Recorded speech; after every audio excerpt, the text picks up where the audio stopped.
앞으로 여기 엄청 유입인구 많이 생길 거야. 그래서 여기 땅값도 엄청 오를 거야. 자, 잠실에 롯데타워 있죠? 거기가 생겼을 때 주위에 수익률이 높아졌냐?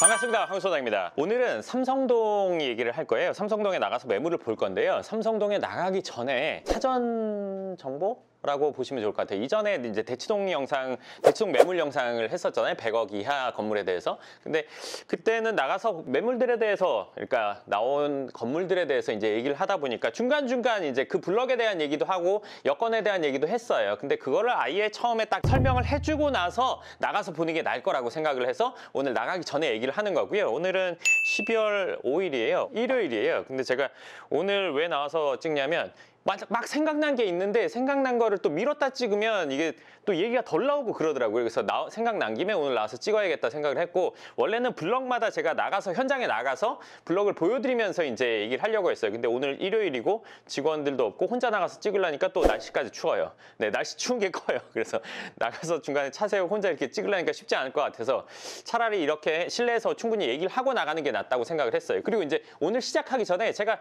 지난번에도 대치동 영상에서도 말했듯이 세 가지 먼저 얘기를 하고 갈게요. 뭐냐면 제가 이렇게 매물들을 얘기해드리고 제 기준에 대해서 얘기를 해드리는데, 그 건물을 보는 기준에 대해서 얘기하는데, 혹시나 제가 이제 부동산 중개를 하는지라고 생각을 하실 수 있는 분이 있어서 제가 부동산 중개를 하진 않는다는 얘기 꼭 해드리고 싶고요. 저도 여러 부동산을 통해서 매물을 받고 이 건물이 괜찮나 안 괜찮나를 저도 따져보고 나가서 보고 결정을 하고, 괜찮은 건물이면은 매입을 하면서 부동산들에게 복비를 주는 형태로 저도 건물을 매입하고 있어요. 그게 이제 첫 번째 하고 싶었던 얘기고요.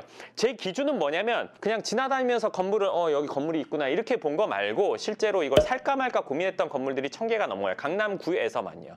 그러니까 제가 지금까지 건물을 사왔던 게 벌써 뭐 7년째 건물을 사고 있으니까 그 7년 동안에 저의 노하우라는 게 있잖아요. 그리고 감이라는 게 있잖아요. 그 기준에서 얘기를 해드리는 거예요.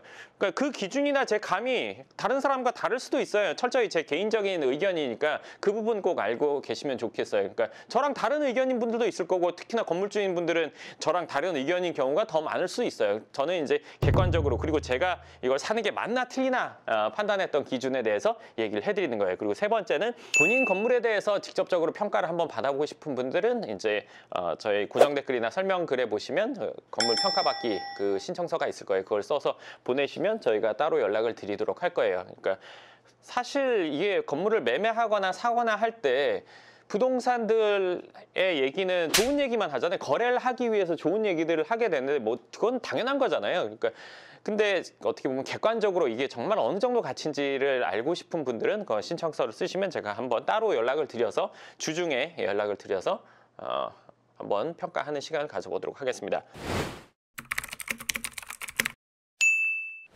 그렇게 세 가지 얘기하고, 자, 오늘 설명드릴 곳은요, 삼성동이에요. 자, 제가 지난번 처음 대치동 영상에서 처음에 시작할 때 접었던 그 지도예요. 그리고 영상을 보시다가 부동산이나 이런 거에 대해서 더 궁금하거나 건물에 대해서 궁금한 게 있다면, 특히나 강남 건물에 대해서 궁금한 부분이 있다면 저희 부동산 픽폭 채널 중에서 뭐 빌딩 재테크나 이런 그 섹션들이 따로 나눠져 있어요. 그 동영상 목록에 그것들 참고되시는 거 반드시 보시면 좋을 것 같습니다. 자, 일단 삼성동이라고 한다면요, 첫 번째, 그러니까 일단은 이제 선능력, 그리고 포스코 사거리, 삼성역의 위에 있는 6개 블럭이라고 보시면 돼요. 여기가 이제 선능공원 블럭이 있고, 그 옆에 이제 누구나 다 아는 삼성 코엑스 블럭. 근데 코엑스 블럭은 나눠져 있어요. 그러니까 선능공원 블럭이랑 코엑스 사이에 조그만 블럭이 하나가 또 있어요. 그리고 이제 길 건너에 현대자동차 GBC 그 블럭이 있고, 위로는 이제 언주중학교, 삼능초등학교 있는 블럭이랑 경기고등학교 있는 블럭이랑 봉은중학교랑 봉은초 있는 이 블럭. 이게 6개 블럭이라고 보시면 돼요. 첫 번째로 삼능공원 있는 블럭을 볼게요. 자, 가까이서 한번 보세요. 자, 삼능공원이 있는 요 블럭. 자, 어때요? 공원이 엄청 커요. 기본적으로. 공원이 엄청 크다는 말은 뭐예요? 건물 있는 곳이 별로 없다는 얘기예요. 선능역이랑 여기 선정릉역이랑 그리고 또 여기 삼성중앙역, 이게 이 블럭은 3개의 역을 끼고 있어요. 여기 포스코 사거리에는 역이 없죠. 근데 여기를 끼고 있는 블럭이 삼능공원을 빼고 나면 뭐 별게 없어요. 이 핑크색, 진한 핑크색이 이제 상업지거든요. 여기는 뭐 사실 보통 사람이 접근하기 쉽지 않은 가격대예요. 상업지가 제일 비싸죠. 상업지에 있는 건물이. 그리고 여기는 이제 주거지. 원래는 다 빌라였는데 이제 여기에 이제 사옥이나 이런 것들이 좀 있어요. 그러니까 그리고 이쪽에는 대부분 빌라, 그리고 대로변에는 뭐 호텔도 있고, 이 블럭은 쉽게 말하면 매물이 없어요. 그러니까 테헤란로를 접하고 있는 이 블럭에서 내가 뭔가를 사고 싶다. 쉽지 않죠. 요 뭐 접해 있는 건 당연히 다 엄청 비싸고, 그리고 뒤쪽으로 있는 것들도 삼성동이라는 그 프리미엄 때문에 가격이 높아요. 근데 심지어 이 건물의 절대량도 적단 말이에요. 그렇기 때문에 이 블럭에서 뭔가를 사기가 쉽지 않아요. 그래, 자, 그리고 길 건너 블럭 볼게요. 여긴 또 큰가요? 이 블럭? 보통 블럭의 반이에요. 그리고 여기 진한 핑크색, 여기 상업지 있죠. 위로 있는 이곳에서 대부분 뭐 사옥이 있고, 여기는 근생이나 또 상가, 그 먹자골목도 있고 있어서 여기도 사실 매물이 많지 않아요. 많게 나오기, 절대량 자체가 작잖아요. 예를 들어서 자, 볼게요. 역삼동 이 블럭 보세요. 중간에 공원이 있지만 겁나 많아요. 근데 여기 요 블럭을 보면 양 자체가 적단 말이에요. 자, 그리고 길 건너 이 코엑스 있는 블럭, 여기서 뭘 살 수 있어요? 없어요. 그리고 자, 길 건너 볼게요. 여기 현대자동차 GBC 센터 뭐 지금 공사 중인. 근데 여기도 보면 이거 빼고 여기 빼고 그럼 이 뒤 살 수 있는 게 거의 없어요. 자, 그 다음 볼게요. 이 위에 블럭. 자, 여기 현대 아이파크 있고 뭐 아파트 어쩌고저쩌고 있고 중학교, 초등학교 있고, 여기 빌라 좀 있고, 여기는 뭐 일종 전용 주거지 있고, 일종 전용 주거지 사가지고 뭐 사옥 단가가 안 나오죠? 사업성이 안 나와요?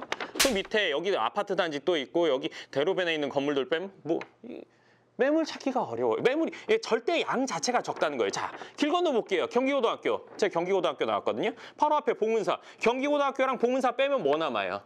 자, 가까이서 보여드릴게요. 경기고등학교랑 봉은사 빼면 뭐 남아요? 여기 다 단독주택 부지예요. 그러니까 아주 부자인 분들이 사는 그 라인. 여기 아파트 빼고 뭐 매물이 있기가 쉽지 않죠? 자, 그리고 마지막 삼성동의 마지막 블럭. 자, 언주중학교, 삼능초등학교 네, 있죠? 여기 아파트 빼고 나면 자, 여기 건물 들어갈 수 있는 게 별로 없어요. 그쵸? 절대 양 자체가 없단 말이에요. 제가 언주중학교, 삼능초등학교 나오고 경기고등학교 나와서 삼성동은 특히나 골목 구석구석 다 한단 말이에요. 여기도 보시면 아파트랑 학교 빼면 별로 없어요. 자, 제가 삼성동 각 블럭에 대해서 얘기하면서 뭘 얘기했어요? 사실 건물이 여기서 삼성동에서 건물을 사기가 사실 어려워요. 왜? 일단 양이 다른 동네에 비해서 현저히 적어요. 근데 삼성동 GBC 때문에 가격이 엄청 올랐죠. 그리고 또 특히나 삼성동 지금은 토지거래 허가 구역이에요. 사는 과정이 쉽지가 않아요. 토지거래 허가에 대해서 얘기해드리면 매물 나왔어요. 얼마예요? 조율해서 원래 계약금 걸고 중도금 잔금 아니면 계약금 잔금 치르고 사는 건데, 이거는 이 지역은 그렇지 않고 토지 이거를 살려면, 건물을 살려면 토지가 다 껴있죠. 그렇죠? 토지 없는 건물만 사는 일은 극히 드문 일이죠. 그러면 이거 살려고 먼저 허가를 받아야 돼요. 허가를 넣는데 허가가 안 나오면 못 산단 말이에요. 그리고 허가 넣는 중간에 주인 마음이 바뀌면 못 사는 거예요. 그러니까 삼성동 지금 사기가 어렵죠. 자, 그리고 이 얘기 하나 더 해드리고 싶었어요. 뭐냐면 지금 GBC 센터, 현대자동차 여기서 뭐 현대자동차에서 원래 한전 부지를 10조 5,500억인가 샀대요. 2014년이었는가? 여기 때문에 이제 기대감이 크단 말이에요. 삼성동, 뭐 대치동, 뭐 청담동 인근에 있는. 여기서 제가 용어를 좀 설명을 해드릴게요. 이건 제가 만든 용어인데 본질 시장이랑 기대 시장으로 저는 나누거든요. 뭐냐면 본질 시장, 건물의 본질이라는 건 뭐냐 이거죠. 건물의 본질은 거기서 월세가 나오는 거예요. 월세가 아예 안 나오는 건물 들은 시세 차익 할 수 있는 건물이 있겠죠. 그러니까 9억인데 신축을 했을 때 여기서 월세가 얼마 나온다. 그러니까 여기 가격이 얼마다 하는 거예요. 그러니까 월세가 안 나오더라도 얘를 탈바꿈하거나 리모델링 하거나 신축했을 때 월세가 얼마나 나온다 했을 때 그 수익률을 보고 이 가치를 따지는 거, 이 본질 시장이에요. 그리고 지금 현재 건물이 멀쩡하게 서 있어요. 여기서 월세 얼마 나온다. 수익률을 어느 정도로 따져서 그래서 뭐 은행 이자 주고 어느 정도 남는다. 이게 본질 시장인 거예요. 그렇죠? 건물은 예를 들어서 이거 영원히 나오는 월세가 아니에요. 근데 그러면 예를 들면 거기가 뭐 개발이 돼서 아파트 딱지가 나온다든지, 아니면 여기가 개발이 뭐 대단위로 뭐가 어쩌고 돼서 여기가 시세 차이가 엄청 난다든지, 이런 거 빼고는 건물은 본질 시장이란 말이에요. 본질 시장이라는 건 일단 기본적으로 이해를 하시고, 그 다음 기대 시장이라는 건 뭐냐면 앞으로 좋아질 거야. 네, 삼성동 같은 앞으로 여기 엄청 유동인구, 유입인구 많이 생길 거야. 그래서 여기 주위에 상가가 잘 되고 땅값도 엄청 오를 거야 하는 이 기대 시장. 그러니까 이제 본질 시장이 있고 기대 시장이라는 게 있단 말이에요. 그러니까 지금 현재 상황은 원래는 건물은 본질 시장에서 어느 정도 기대 심리로 간다고 생각을 해요. 저는 그렇게 생각을 합니다. 근데 이게 기대 시장에서 기대 심리가 커지면 커질수록 이 본질 시장과는 거리가 멀게 막 흘러간단 말이에요. 저는 건물을 볼 때 이 본질 시장으로만, 이 본질적인 가치로만 건물을 따지고 어떨 때는 플러스 알파 약간 따진단 말이에요. 진짜 재밌는 게 요거 여담인데 얘기해드리면 처음 건물을 보는 분들이 기준이 더 깐깐해요. 저보다. 뭐 택도 안 하는 데는 뭐 수익률을 생각한다. 뭐 4%, 5% 뭐 이런 생각을 한단 말이에요. 근데 그런 것들은 실질적으로 입지가 안 좋은 것들이 많단 말이에요. 근데 저는 일단 어느 정도 본질적인 가치를 보고 약간의 뭐 플러스 알파 기대 정도 이렇게 생각을 해요. 처음 보신 분들은 기대치가 높기 때문에 볼 건물들이 하나도 없어요. 수익률만 보고 따지거든요. 와, 4% 나와야 되는데 5% 나와야 되는데 누구는 말도 안 되게 7%, 8% 생각해요. 그거는 그냥 이상시장이죠. 본질시장, 기대시장, 이상시장. 그러니까 처음에 건물시장에 들어오면 내가 가진 돈으로 살 수 있는 거 그래도 이 정도는 나와야지. 이상시장에서 어느 정도 보다 보면은 아 이게 진짜 없는 일이구나. 내지는 아예 지방 멀리 내려가기도 해요. 하여간 이상시장에 있다가 이 본질시장을 보면 깜짝 놀라는 거죠. 그리고 이제 기대시장까지 보면 여긴 수익률이 더 낮으니까 깜깜짝 놀라는 거죠. 이거는 할 수가 없겠구나. 뭐 이런 생각을 한단 말이에요. 그러니까 이거는 어떻게 보면은 본질적인 시장과 이거에서 내가 건물을 바라봐야 되는데 여기 있으신 분들은 빨리 이쪽으로 오시는 게 좋을 것 같아요. 어찌됐건 저는 이걸 기반으로 약간의 기대심리 내지는 이것만으로 볼 때가 있는데 어느 순간부터 는 본질 시장과 상관없이 지금 가고 있어요. 튤립 투기 같은 본질 시장에서 기대 시장의 가치로 막 건물들이 평가받아서 가격이 막 단기간에 올랐어요. 근데 이거는 기대 심리 때문이라고 하긴 어려워요. 왜냐하면 아파트 가격이 올랐으니까 아파트가 지금 막 45, 50억 하는 거랑 건물 45, 50억 하는 거랑 비교했을 때 이게 훨씬 더 가치가 낮았는데 얘가 떨어지거나 아니면 얘가 올라가거나 둘 중에 하나 해야 된다고 제가 몇 달 전에 이 얘기도 했어요. 지금 결국에는 당연히 이게 올라가게 되는 거죠. 얘가 다시 내려가려면 참 어려운 일이에요. 이게 이렇게 올라갔단 말이에요. 근데 이 기대 시장으로 인해서 가격이 올라가는 건 저는 어느 정도는 따지긴 하지만 지금은 그 선을 좀 많이 넘어간 것 같아요. 그 선이라는 게 제가 생각하는 선이에요. 그러니까 뭐 경제적인 선이 있다 이런 건 아니라고 봅니다. 어찌됐건 이게 이렇게 올라갔는데 저는 그러더라도 본질 시장과 약간의 기대 심리나 본질 시장만으로만 보는 게 저는 맞다고 생각해요. 왜? 저도 얼마 전에 두세 달 전에 그 고민을 했다는 영상 올린 적 있을 거예요. 이거 해야 되나? 이런 생각을 했어요. 근데 제가 생각하는 사업이나 재테크는 10을 12, 13, 14, 15, 16, 17, 20 이렇게 늘리는 게 재테크나 사업이에요. 그렇죠? 이거 당연한 거잖아요. 근데 이 늘리는 거가 기본이 아니라 12, 87, 65, 43, 2, 1로 줄어들 가능성이 최소화된 상태에서 늘어나는 게 재테크나 사업, 이 추구해야 될 방향이라고 생각해요. 그러면 건물을 볼 때는 이 본질 시장이 기본이 되지 않은 기대 시장에서의 가격을 다 인정하고 한다는 거는 예를 들어서 경제 상황이나 아니면 사회적인 기대 심리가 줄어든다. 그럼 이거는 상황에 따라 다르겠지만 이렇게 줄어들 수 있고 완전히 줄어들 수도 있어요. 하지만 이 본질 시장까지 깎이는 일은 없을 거예요. 제가 예상하기에는 그래요. 그러니까 이 기대 시장에서의 가치는 거품처럼 0이 될 수 있지만 수익률의 시장에서의 가치가 0이 된다? 불가능하죠. 왜? 지금 예를 들어서 강남에 3%짜리, 2.5%짜리, 3%짜리 건물이라고 할게요. 연 수익률이. 그럼 이게 가치가 확 낮아진다면 수익률이 무한대 된다는 얘기예요. 그쵸? 수익률이 10%, 15% 이렇게 높아진다는 얘기예요. 그렇잖아요. 예를 들어 100억인데 한 달에 2,500씩 나온다고 칠게요. 근데 이 100억짜리가 50억이 된다. 그러면 이거는 수익률이 더블 된다는 얘기죠. 3%에서 6% 된다는 얘기예요. 이게 예를 들어서 100억짜리가 10억 된다. 그럼 이 수익률이 몇 프로 돼요? 엄청나게 높아지는 거죠. 그러니까 이 본질 시장에서의 가치는 그렇게 깎일 수가 없어요. 기대 시장에서의 가치는 본질 시장의 제일 위 가격부터 여기 이 기대 시장이 시작되는 건데 이 기대 시장이 여기까지는 떨어질 수 있지만 이 본질 시장 밑으로 갈 수는 절대 없다고 생각해요. 어찌됐건 저는 이 기준에서 본단 말이에요. 그러니까 이 기대 시장에서의 가격의 움직임, 가격의 상승 이거를 다 따라가는 거는 저는 안정성 부분에 문제가 생길 수 있다고 생각해요. 앞으로의 상황이 어떻게 될지는 모르잖아요. 그러니까 제일 확실한 거는 이 본질 시장에 약간의 어느 정도의 기대 시장 사업이나 재테크라는 거는 기본적으로 안정성 기반이어야지, 이게 안정성이 아니라 모험성 기반이라면 그거는 도박에 가까워진다고 생각을 합니다. 네, 근데 제가 이 얘기를 왜 했냐면 삼성동 같은 경우 지금 가격이 엄청 높단 말이에요. 수익률 맞는 거는 뭐 전혀 수익률 맞기가 힘들어요. 그러면 과연 이 삼성동의 가격 오르는 게 그렇게 됐을 때 정말 여기가 그런 정도로 수익률이 어느 정도 쳐줄까? 저는 물음표라고 생각을 해요. 왜? 설레가 있으니까요. 설레가 뭐냐? 자, 잠실에 롯데타워 있죠? 강남역에 삼성타운 있잖아요. 거기가 생겼을 때 주위의 가격이 그렇게 상승하고 주위의 수익률이 높아졌냐?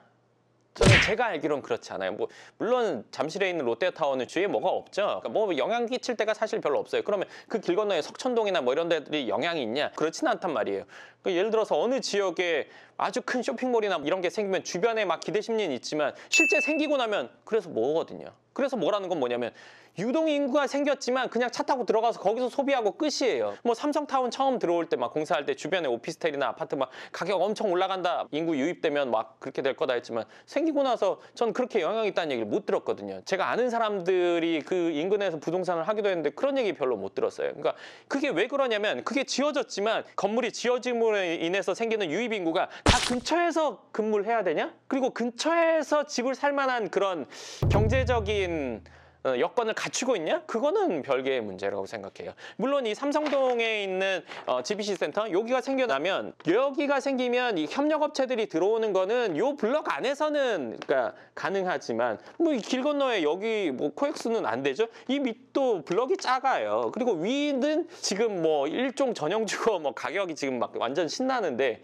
사실 활용도가 크게 없단 말이에요. 그렇기 때문에 예를 들어서 몇십만 명이 들어온다고 하더라도 그 사람들이 여기에만 꼭 살아야 되는 건 아니거든요. 그러니까 강남구 전체나 송파구에 흩뿌려져서 영향이 있을 거라고 생각해요. 그러니까 뭐 기대 심리가 지금 많긴 하지만 그 기대만큼의 막 다 지어지고 나서 엄청난 뭐 그런 기대만큼의 상승이나 수익률의 상승이 있기는 뭐 쉽지 않을 거라고 생각을 합니다.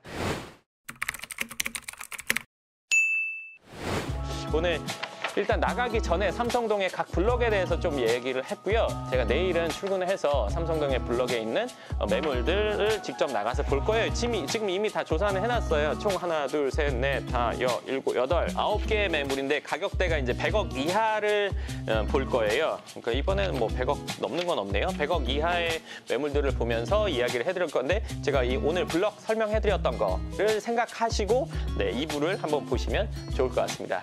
네, 오늘 영상은 여기까지 하고요. 그리고 강남 꼬마빌딩이나 그리고 부동산 재테크에 대한 기본들을 알고 싶으시면 저희 부동산 팩폭 채널에 재생 목록을 보시면 여러 영상들이 있으시니까 한번 참고해서 보시면 좋을 것 같고요. 그리고 강남 꼬마빌딩에 대한 뭔가 자료나 이런 것들을 찾아보고 싶으시면 네이버에서 연금형 부동산 연구소 쳐보시면 제가 자료집이나 이런 것들 써놓은 것들이 있으니까요. 한번 보시면 도움이 되실 거예요. 그리고 경제적인 여유가 좀 되신다면 제가 이번에 출간한 책 나는 아파트 대신 강꼬 빌딩을 산다. 강남 꼬마 빌딩을 제가 줄여서 강꼬 빌딩이라고 했어요. 근데 생각해보니까 강남 꼬마 빌딩도 되고 강한 꼬마 빌딩도 되겠더라고요. 네, 경제적인 여유가 되신다면 책을 사서 보시면 좀 더 체계적으로 감을 잡으실 수 있을 겁니다. 네, 그럼 오늘 영상은 여기까지 하겠습니다. 감사합니다.